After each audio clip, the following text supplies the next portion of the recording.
Dan pastinya setelah itu Allah akan menaikkan derajat kita. Mana buktinya? Mana hadis? Mana dalilnya? Yarfa'illahu alladziina aamanu minkum walladziina utul ilma darajat. Jadi barang siapa, ya Allah akan mengangkat derajat orang yang beriman dan berilmu. Orang tidak akan jadi iman kalau tidak berilmu. Jadi jangan mengaku-ngaku dirinya iman kalau tidak punya ilmu. Ini satu hal yang satu kesatuan yang tidak bisa dipisahkan antara amanu sama utul ilma. Orang beriman pastinya harus balik dengan ilmu. Jadi kita kadang-kadang opini sendiri. Ya, kita kepedean. Kita ngaku beriman tapi nggak punya ilmu, tidak akan pernah terjadi. Kenapa? Yang namanya ilmu serta iman itu satu kesatuan yang tidak bisa dipisahkan. Kenapa? Kita beribadah itu harus dengan ilmu. Apa itu keimanan? Tasdiqul biqalbi, meyakinkan dengan hati. Wa'mal bil arkani, jelasnya mengamalkan dengan anggota tubuh kita. Sholat kita digerakkan itu kan dengan ilmu, bukan dengan cuma sekedar tahu saja atau sekedar cuma ikut-ikutan saja. Jadi alhamdulillah wa syukurillah dan imatillah, ya kita itu luar biasa dan pastinya Allah ya akan memberikan ampunan serta malaikat-malaikat yang ada di sekitar kita itu akan mendoakan kita untuk minta ampunan kepada Allah. Ya kenapa setiap manusia yang melangkahkan kaki satu langkah itu luar biasa, satu langkah dari rumah ke sini walaupun naik motor itu 10 kebaikan akan kita dapatkan, 10 kejelekan atau dosa akan rontok dengan kita melangkahkan kaki menuju thalabul ilmi. Begitu luar biasanya pahala mengaji. Jadi jangan dianggap remeh. Banyak orang juga coba ngaji itu segala berkewajiban, tidak. Karena ngaji itu juga salah satu memang hal yang memang luar biasa. Kenapa? Saya katakan demikian. Karena yang namanya ngaji itu bandingkan dengan sholat nih. Kita sholat nih, ngantuk tidur, batal nggak? Batal. Tapi kalau ngaji walaupun ngantuk, nguap, tidur, nggak ada batal-batalnya. Pahala dapat. Jadi masalah kalau kita merasa sholat kita itu banyak kekurangan, banyak tidak konsentrasi, banyak tidak khusyuknya, kita buka keran pahala dari ngaji. Ya kita merasalah kita tidak bukan suudzon, tapi ini fakta realitanya begitu. Kita sholat Allahu Akbar, pertama konsentrasi kesadarannya udah blank. Nah kalau Imam Ghazali mengatakan yang namanya khusyuk itu termasuk rukun sholat. Nah kita kalau masuk dalamnya nggak ada apa-apanya. Jadi kita itu merasa bahwasannya luar biasa ya, pahala dan itu tidak ada, bukan tidak ada, mungkin minim. Tetapi alhamdulillah saya pengajian ini kita imbangi. Ya pahala-pahala kita yang banyak kurangannya kita buka keran pahala ngaji yang masya Allah semuanya itu serba pahala. Ya serba pahala. Kita makan saja itu pahala, duduknya pahala. Mana dalilnya? Itu barang siapa yang duduk di majlis ta'lim saat haid 2 waktu atau 2 jam ataupun kurang, ataupun makan akal lukmatain atau makan 2 suapan, maka apa yang terjadi? Jadi masalah Allah menyuruh kita memilih surga, 2 surga, ulutan naten, dunia barotan, masya Allah. Bahwasanya kita itu makannya itu suapan itu 1 suapan itu pada 2 surga. Makanya masya Allah tidak harap kalau di pengajian itu banyak makanan, karena itu dalilnya. Jadi silakan bapak-bapak makan 1 suapan itu bukan hal yang sia-sia, tetapi banyak pahalanya juga. Duduknya pahala, semuanya serba pahala. Jadi sia-sia. Kalau kita sia-siakan begitu saja kesempatan ini. Apalagi yang namanya ngaji itu kan, masya Allah ya tidak ada masa capek-capek dan sebagainya. Enak dapat pahala, kita dapat ilmu dan semuanya akan kita dapatkan. Dan insya Allah surga pun kita akan dapatkan dengan mudah. Amin ya robbal alamin. Jadi benar-benar luar biasanya gitu kan ngaji itu.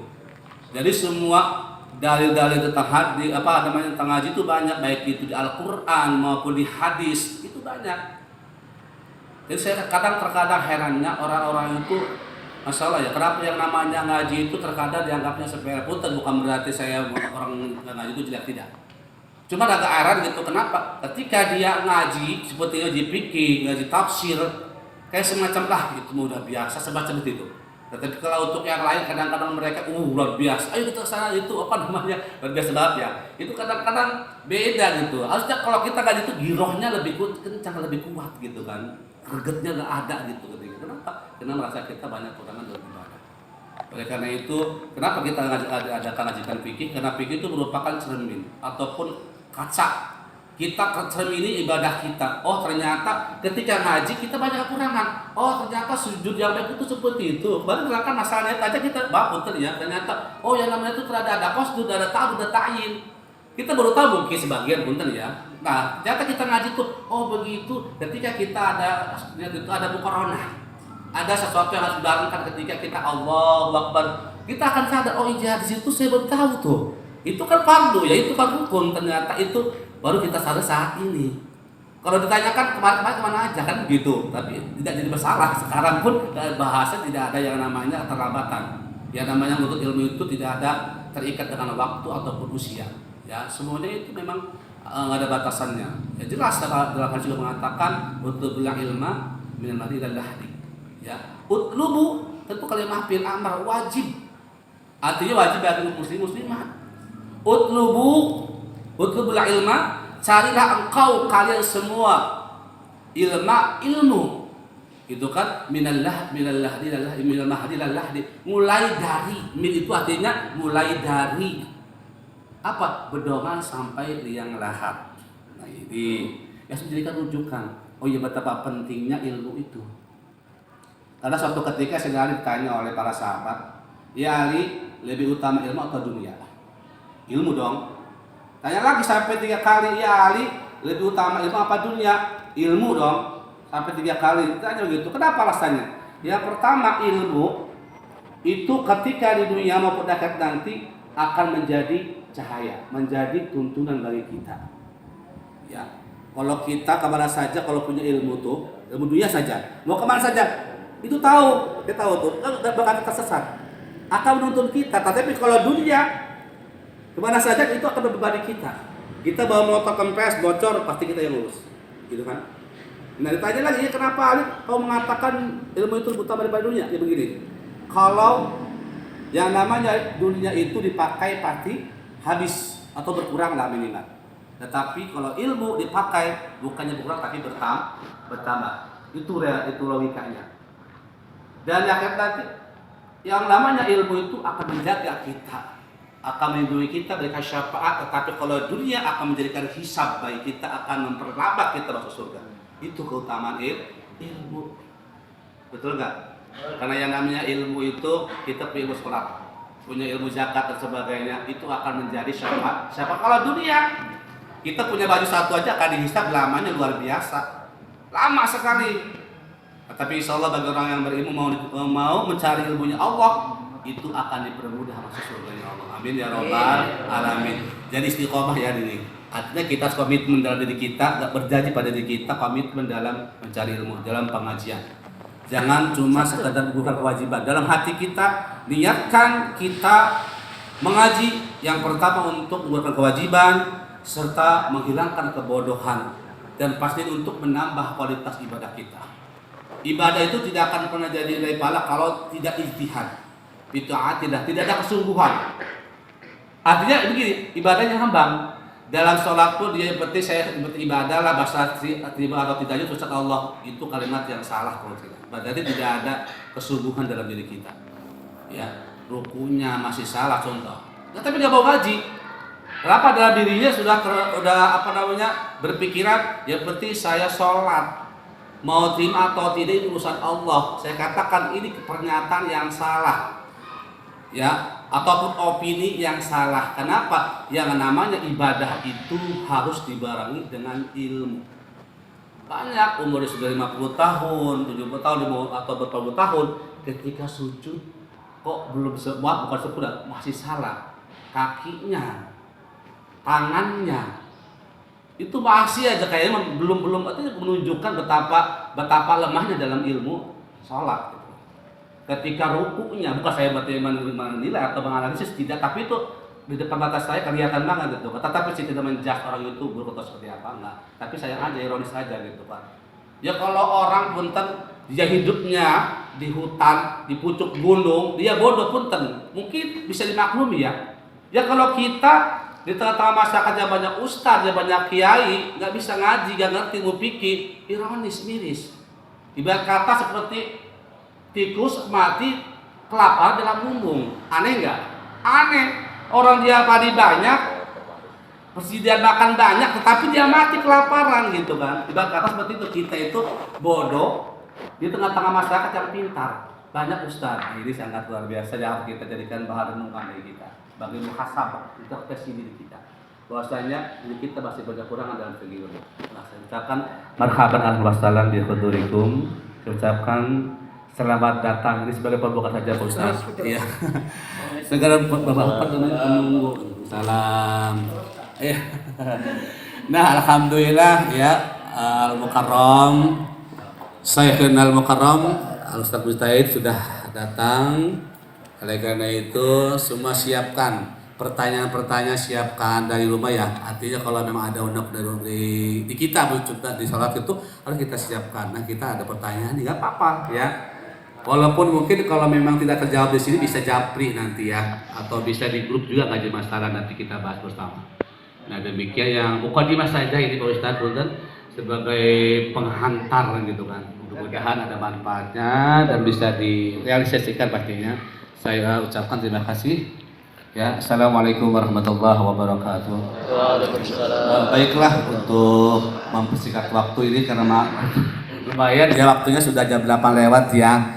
Sebenarnya sih gak jadi masalah Pak Ustadz, punten sekali kalau saya misalnya ini. Tapi inilah ya acara intinya ya mengkaji ilmu tafsir atau kitab tafsir Jalalah serta ilmu kita persiapkan semoga-nya ya. Baiklah, oleh karena itu untuk bersingkat waktu kepada Al-Mukarram Syekhina Al-Ustaz Mustahid dengan segala hormat kami persilahkan.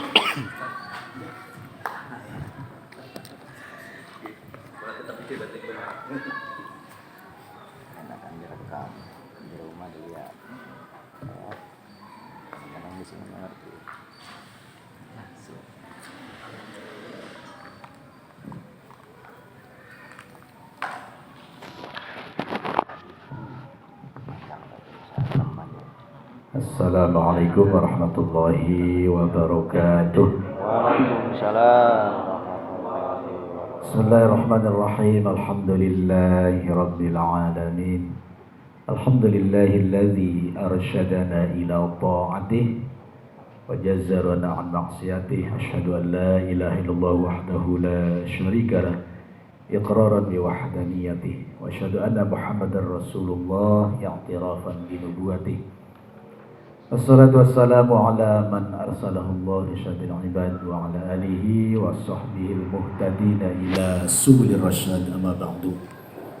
Faqad qala Allah ta'ala fil Qur'anil Karim wa huwa asdaqul qailin fadzakkir in nafa'ati dzikra sayadhakkaru man yakhsha wa qala Rasulullah sallallahu alaihi wasallam may yuridillahu bihi khairan yufaqihu fid din.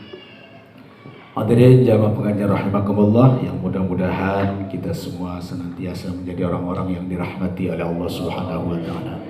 Hamdan wa syukranillah, puji syukur malah sama-sama jangan pernah bosan kita panjatkan kehadirat Allah atas segala nikmat, terutama nikmat sehat, nikmat umur, sehingga pada kesempatan malam hari ini kita bisa berkumpul kembali dalam rangka rutinitas pengajian. Mudah-mudahan dengan wasilah mengikuti pengajian hidup kita akan diselamatkan oleh Allah Subhanahu wa taala. Salam dan salam semoga selalu dilimpahkan kepada junjungan kita Nabi besar Muhammad. Mudah-mudahan kita semua selaku umat yang cinta kepadanya mendapatkan syafaatul uzma di yaumil kiamat kelak. Amin ya rabbal alamin. Baik, kita lanjutkan saja kaji kita yang insyaallah pada kesempatan malam hari ini kita akan mengkaji Al-Baqarah ayat yang ke-65 ya. Walaqad alimtumul ladzina i'tadaw bitani.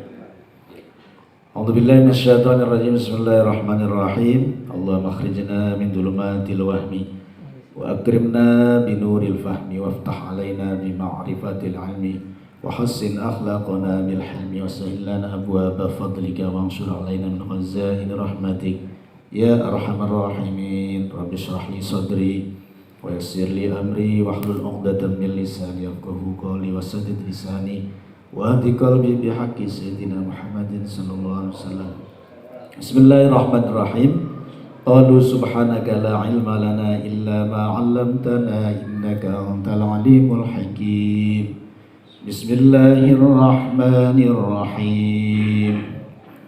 Walaqad alimtumul ladzina i'tadaw minkum fis sabti faqulna lahum kunu qiradatan khasi'in.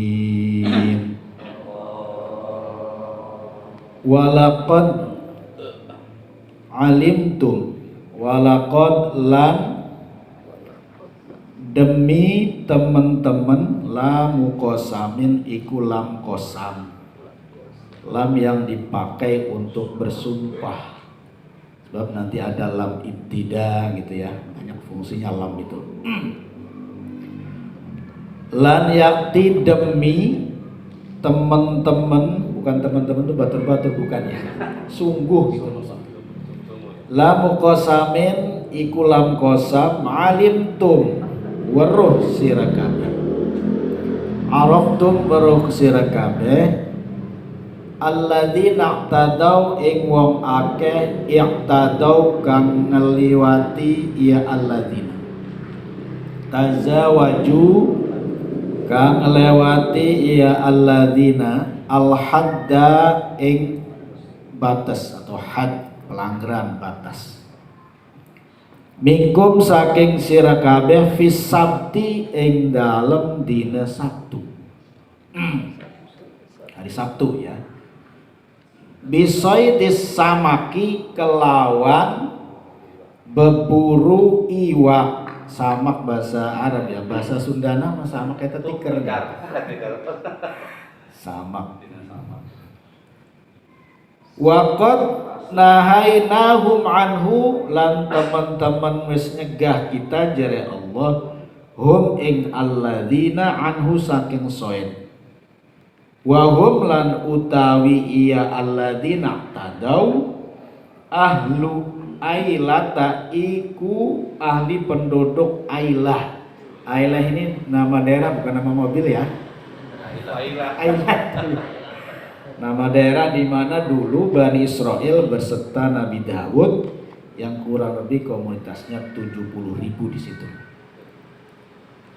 Kemudian minkum fakulna mangka ngocap kita jare Allah lahum maring alladzina tadaw kunu anaha sira kabeh, kunu dadiha sira kabeh, kun kuna kunu kuni kunna amar nih, kunu dadiha sira kabeh, kunu anaha sira kabeh, qiradatan iku sakehe punten monyet, jamak dari kirdun, kirdun qiradah gitu ya. Khasiin ay mubaidin, khasiin kang adoh kabeh, jauh dari rahmatnya Allah, hina berarti ya. Mubaidina kang adoh kabeh, fakanuha maka ana iya alladzina tadaw ha iku qiradah, wa halakulan rusak lan mati iya alladzina ba'da salasata ayyamin sewise telu sakehe dina. Hadirin jamaah pengajian rahimakumullah, di ayat yang ke-65 dari suratul Baqarah Allah masih menerangkan tentang kisah-kisah di era, bukan era ya, di masa Bani Israel. Tepatnya Bani Israel di era Nabi Daud ini ya. Sebab berangkaiannya dari Nabi Yakub sampai Nabi Musa itu bangsa Yahudi semua. Di sini disebutkan bahwa walaqad alimtumul ladzina i'tadaw, sungguh kalian sudah mengetahui bagaimana Allah memperlakukan alladzina i'tadaw, orang-orang yang sudah melewati batas, orang-orang yang sudah melanggar aturan Allah. Kisahnya adalah bagaimana ketika Allah Subhanahu wa taala di zaman Nabi Daud di daerah yang namanya Ailah Di situ ada 70.000 orang Yahudi, di mana Allah menerapkan syariatnya bahwa hari Sabtu itu hari yang diagungkan buat orang-orang Yahudi. Hari Sabtu, kalau kita orang Islam Yaumul Jumu'ah, kalau orang Nasrani hari Ahad atau hari Minggu. Ya, ada hari-hari yang memang diagungkan ya oleh Allah Subhanahu wa taala dalam syariat masing-masing. Ceritanya bagaimana bisoidis samaki wa qad nahainahum anhu. Jadi Allah melarang orang-orang Ailah ini, mereka rata-rata punya ma'isyahnya, kehidupan ekonominya adalah melaut atau nelayan. Hari Sabtu mohon jangan melakukan aktivitas melaut. Itu syariat yang datang dari Allah kepada Nabi Daud. Apa yang mereka lakukan, dan Allah memberikan cobaan rupanya.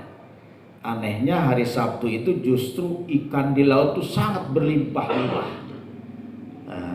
Ini menandakan bahwa Allah Subhanahu wa taala terhadap umat manapun itu memberikan ujiannya. Kata Allah, haram kalian melaut di hari Sabtu. Udah, pokoknya khususkan hari tersebut untuk ibadah. Ya, kalau kita dalam konteks umat Islam, hari Jumat, ya ayyuhalladzina amanu idza nudiya lis-sholati min yaumil jumu'ati fas'au ila dzikrillah wa dzarul bai', tinggalkan jual beli. Dan ulama itu membahas apa 100% diharamkan jual beli, ternyata tidak. Ada fase-fase, ada waktu-waktu, ada waktu makruh, ada waktu haram. Ya. Waktu yang diharamkan itu ketika sudah adzan atau diperkirakan ketika kita beraktivitas nanti ketinggalan Jumat. Nah, itu haram melakukan aktivitas. Udah 11:30 masih macul baik kon. Kapan mandinya ya? Kapan ngopinya, haram itu udah. Ya baiknya kalau Jumat kalau bisa mah, walaupun tidak 100% libur, ya bisa diatur lah menuju sholat itu 2 jaman, jam 10 sudah selesai aktivitas gitu. Bukan berarti 100% dibatasi, enggak ya. Ini orang-orang Yahudi pada zaman Nabi Daud yang di daerah Ailah tersebut dilarang oleh Allah melaut walaupun banyak ikan di situ. Nah, ya. Ceritanya begitu. Dijelaskan di dalam tafsir Sawi bahwa orang-orang Ailah ini mendapatkan bisikan dari setan. Dalam arti setan menerapkan ilmu hailah. Hailah itu kalau dalam bahasa Jawanya mengelah atau kelah. Kata setan kepada orang-orang Ailah ini, yang dilarang oleh Allah itu ngambil ikan. Udah, kita nggak usah ngambil ikan, ambil ikannya hari Minggu, tapi hari Sabtunya kita gali saja tambak di dekat itu, kita bikin parit di situ, dikondisikan biar ikan yang melimpah